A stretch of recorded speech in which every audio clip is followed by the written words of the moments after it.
Hola chicos, ¿qué tal estáis? Bienvenidos a una semana más a los vídeos educativos del IES Valmayor, los vídeos educativos de historia. Y bueno, esta semana voy a intentar ser un poco más breve y ser un poco más claro, ¿vale? Para que os quede muy bien todo, entendáis bien todo y hagáis el test ese que os voy a hacer cuando tengamos clase, ¿vale? Bueno, tenéis que saber que vamos a empezar una nueva unidad, la última de historia del libro, que es la Europa del Barroco, ¿vale? Vamos a hablar del siglo XVII y un poquito del siglo XVIII.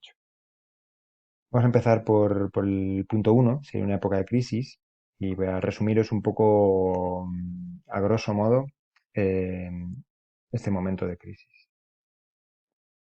Bien, aquí tenemos un libro llamado El siglo maldito, que habla del siglo XVII y habla de clima, de guerras y catástrofes, ¿no?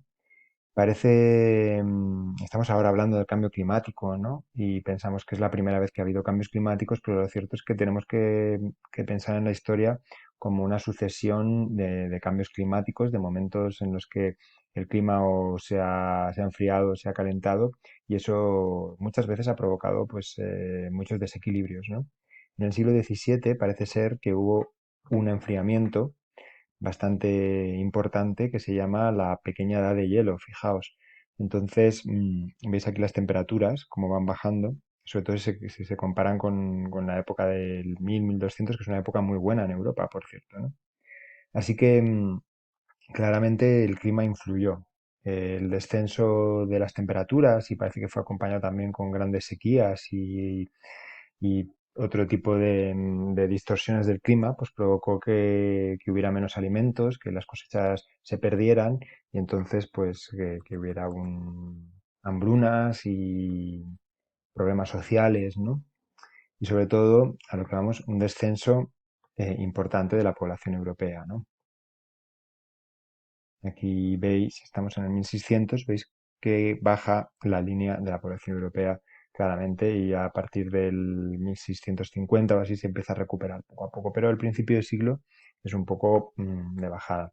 Es verdad que me diréis, ya es que aquí hay una bajada mucho más grande, pero bueno, aquí en esta época es la época de la peste negra, ¿no? Entonces es la pandemia más grave que ha existido en la historia, ¿no? Mucho más que el coronavirus. Murió, hay gente que dice incluso que el 60% de la población europea. No tiene nada que ver con esto, pero bueno, vamos a decir que aquí hay un descenso y hay un pequeño problema. También el descenso es debido a que muchos europeos a que se fueron a América, ¿no? A las nuevas ciudades que estaban saliendo, no solo en América del Sur, en Latinoamérica, sino también en el norte, ¿no? Aparecen pues las colonias de Inglaterra, ¿no? En Nueva York, en todos estos lugares, ¿no? Empiezan a aparecer en este momento de la historia y muchos inmigrantes van para allá, ¿vale? Bueno, esto es un poco el resumen muy resumido de lo que sería una época de crisis. Básicamente me centro en la crisis demográfica, ¿vale? Pero podéis echarle un ojo para sacar un poquito más de información. Vamos a hablar ahora de la monarquía hispánica. No hemos hablado mucho de la monarquía hispánica y de ese momento de gloria que vivió en el siglo XVI y el siglo XVII, pues es un momento de crisis, de bastante crisis, ¿no? Vamos a hablar de los llamados Austrias menores. Hemos hablado de Carlos I y Felipe II, que serían los Austrias mayores, son los que son mayores porque tienen mucho poder y mucha importancia, y a partir de ahí el resto de sus hijos y nietos pues serían los Austrias menores, que son ya cuando la familia de los Austrias empieza a tener algunos problemas. Pues este joven y atractivo rey, pues sería Felipe III, el hijo de Felipe II. Este sería Felipe IV, pintado por Velázquez, es un cuadro fantástico, como veis. Y este del que no voy a comentar mucho, pero ya del que ya hablaremos, pues sería Carlos II, el último Austria, ¿vale? Como veis, no estaba muy bien. Vale, ¿qué características tiene el gobierno de los Austrias? Pues una de sus características más importantes serían los válidos. Los válidos son como los que ejercen realmente el gobierno. Los reyes en esta época pues empiezan a desentender un poco del gobierno y entonces tienen estos representantes, estos hombres fuertes, que son los que realmente gobiernan en su lugar. Así que, bueno, es una de las características más importantes, ¿no? No tiene nada que ver con Felipe II, por ejemplo, cuando hablamos de Felipe II en el Escorial, trabajando hasta las 10 o 11 de la noche todos los días, llevando personalmente todos los problemas del imperio, ¿no? Y toda la contabilidad. No, ahora los reyes están en sus palacios, llevan una vida un poco más disipada y tranquila, y son estas personas las que gobiernan. Aquí viene, pues, son personas de confianza, son los que toman decisiones al final, ¿no?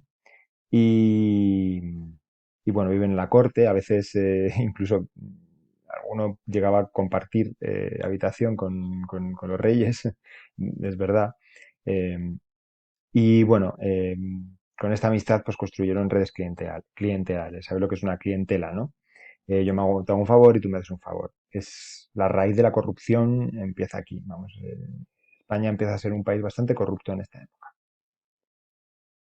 Vale, pues voy a hablar de dos válidos que creo que son importantes. El primero sería el Duque de Lerma, que es este personaje que es el válido de Felipe III. A mí el Duque de Lerma me interesa mucho porque es muy corrupto. A ver, no me interesa porque sea corrupto, sino porque vemos acciones que se han repetido en España en los últimos años, ¿no?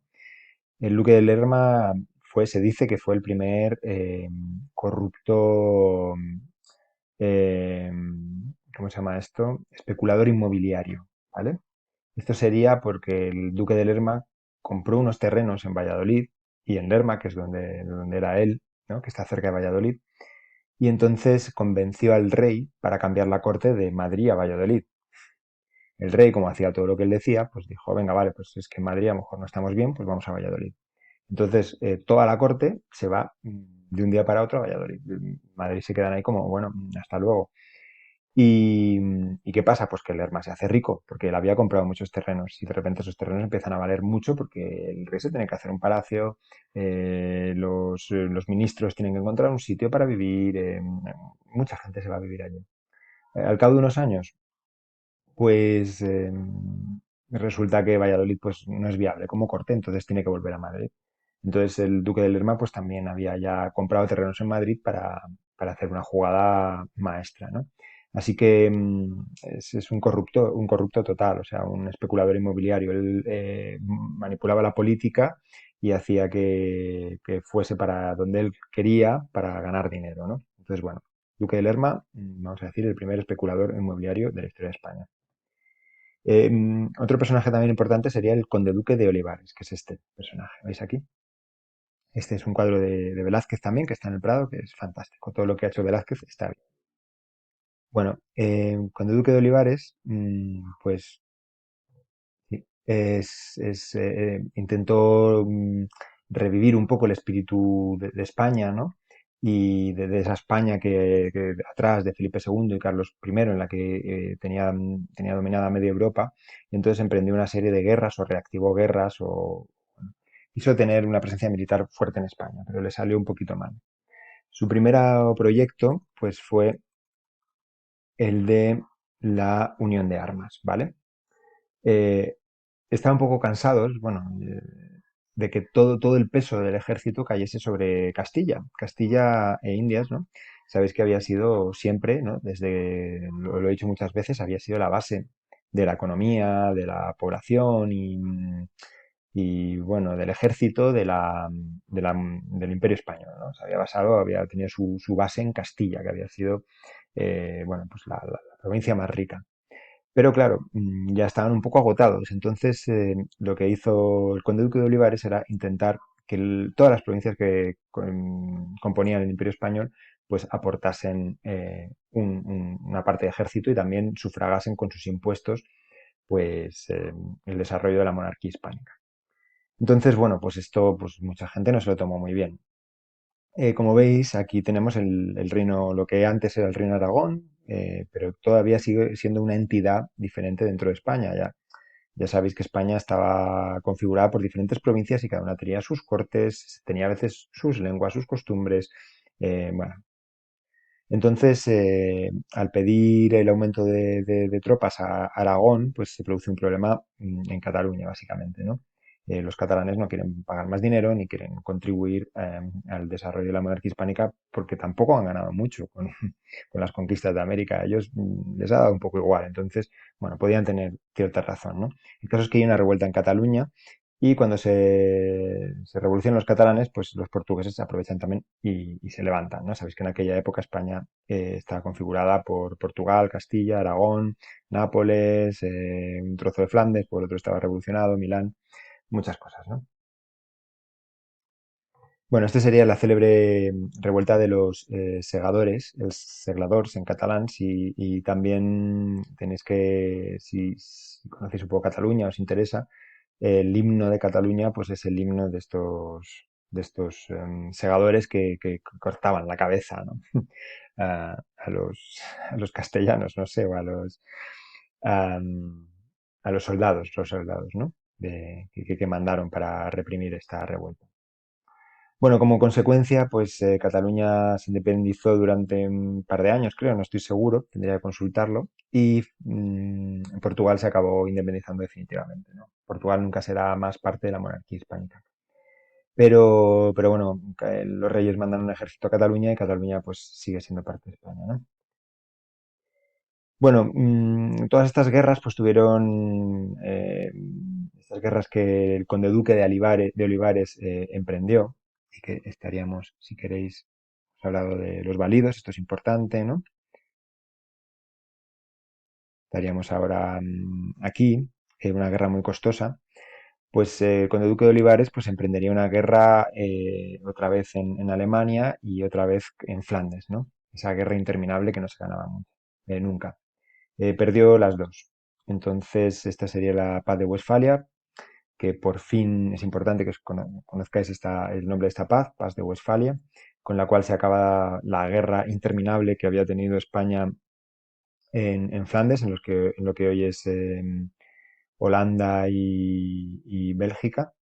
Y, y bueno, que por fin pues ya son independientes, ya después de tantos años luchando contra el protestantismo, los católicos, empleando un montón de recursos, pues al final un poquito para nada, ¿no? Y la otra paz sería la paz que firma España con Francia, que sería la paz de los Pirineos.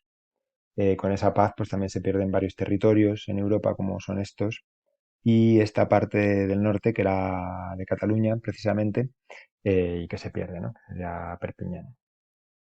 Sí, que era donde estaba Puigdemont, por cierto, creo que está ahí ahora, en esta zona. No, no lo sé. Bueno, entonces, pues llegamos un poco al final, 12 minutos, venga, estamos bien. Y nada, solamente quiero hablaros del último Austria, de esta familia tan importante que marca los siglos XVI y XVII en España. Ya os acordáis de cómo llegaron los Austrias a la corona española, ¿no? A través de Juana la Loca y su matrimonio con Felipe el Hermoso, pues Carlos II pues sería el último Austria. Este pobre hombre, pues después de años y años y años y casi te diría siglos de bodas entre primos y bueno, es lo que se dice, ¿no? No se sabe si es verdad. En cualquier caso, este pobre chico pues salió mal. Como veis, no sé si a causa de las bodas de tantas bodas entre primos que había habido en su familia o por otros motivos, pero como veis, pues tenía problemas y era incapaz de tener hijos. Le llamaban el hechizado porque parecía que le habían echado un hechizo. El pobre que tampoco debía tener un poco de retraso mental seguramente. En cualquier caso, pues con Carlos II, que es un rey poco glorioso, pero conocido eso por su fealdad y por su incapacidad de tener hijos, pues termina esta familia, los Austrias, y bueno, ya a partir de ahora, de entonces, pues tendremos a otra familia, que serán los Borbones, ¿no? Después de Carlos II. Bien, pues más o menos el tiempo está bien. Ya sabéis que mañana os preguntaré cosas sobre este vídeo. Así que responde las preguntas y nos veremos muy pronto. Hasta pronto.